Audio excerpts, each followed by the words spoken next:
Hello aspirants, जय हिंद। मैं आज आपके सामने लेके आया हूँ दिव्या तन्वर मैम, जो कि 105 रैंक से इस बार आईएएस बनने वाली है, जो कि हिंदी मीडियम टॉपर है। तो उनकी मैं आंसर शीट कॉपी लेके आया हूँ आपके सामने। तो चलिए देखते हैं आंसर कैसे लिखे जाते हैं यूपीएससी टॉपर्स के। तो उन्हें इस एग्ज़ाम में, ये मॉक टेस्ट की कॉपी है, तो उन्हें इस एग्ज़ाम में 250 में से 120 मार्क्स मिले। मतलब देख रहे हो कितनी मेहनत है इसमें। सो जल्दी से आपको इस चैनल को सब्सक्राइब करना है और इस वीडियो को लाइक करना है। तो बढ़ते हैं हम इस वीडियो की तरफ।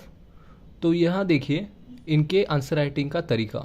देखिए यहाँ पे कैसे उन्होंने फ्लोचार्ट टाइप बनाया है। ऐसे अगर आप डायग्राम टाइप बनाओगे तभी एग्जामिनर आपके ऊपर इम्प्रेस होगा, उसको आपका आंसर पसंद आएगा बाकी कॉपियों के बजाय, और वो आपको अच्छे मार्क्स देगा यूपीएससी के एग्ज़ाम में। तो इस तरह आपको देखो फ्लोचार्ट, ट्री डायग्राम ऐसा यूज़ करना है और आंसर राइटिंग करनी है यूपीएससी में।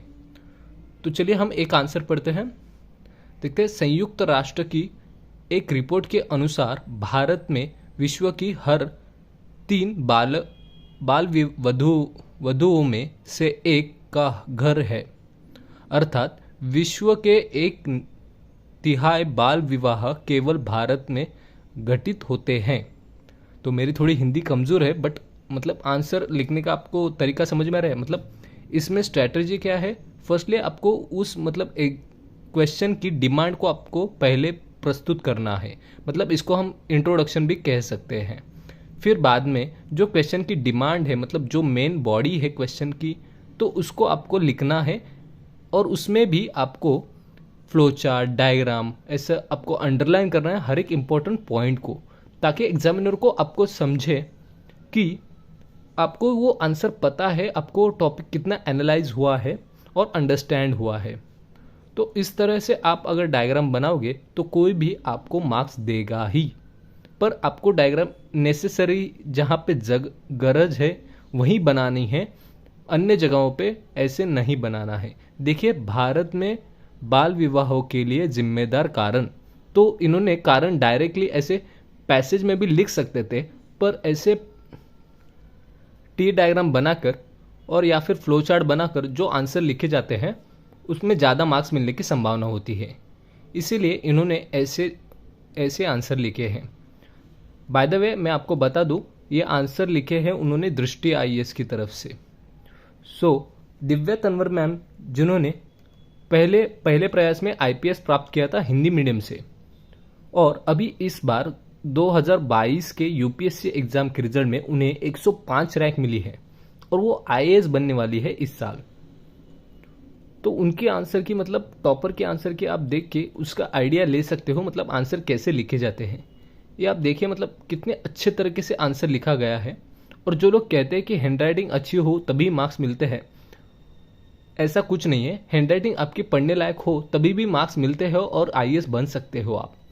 और आपको ऐसे लिखना है कि जिसमें उस एग्जामिनर को समझे कि आपको कंसेप्ट पूरे अच्छे तरीके से समझ गई है। देखिए यहाँ पे कैसे लिखा गया है, मतलब उनको ये एक्सप्लेन करना है कि क्या उपाय है। और वो ऐसे पैसेज टाइप भी लिख सकती थी, पर उन्होंने वैसा न लिखकर डायरेक्ट ऐसे डायग्राम बनाया। तो क्या हुआ कि अट्रैक्टिव लगता है और एग्जामिनर की नज़र इस पे पड़ती है और वो डायरेक्ट मार्क्स देता है। तो इन्हें इस क्वेश्चन में 10 में से 4.5 मार्क्स मिले हैं। बट यूपीएससी में तो ऐसा ही होता है कि ऑलमोस्ट 50% पे ही आपका सिलेक्शन हो जाता है, 50% मार्क्स पे ही। तो आपको भी ऐसे आंसर लिखने का ट्राई करना है। बहुत एस्पायरेंट्स कहते हैं कि आंसर राइटिंग कब स्टार्ट करना है, कब आंसर लिखें हम।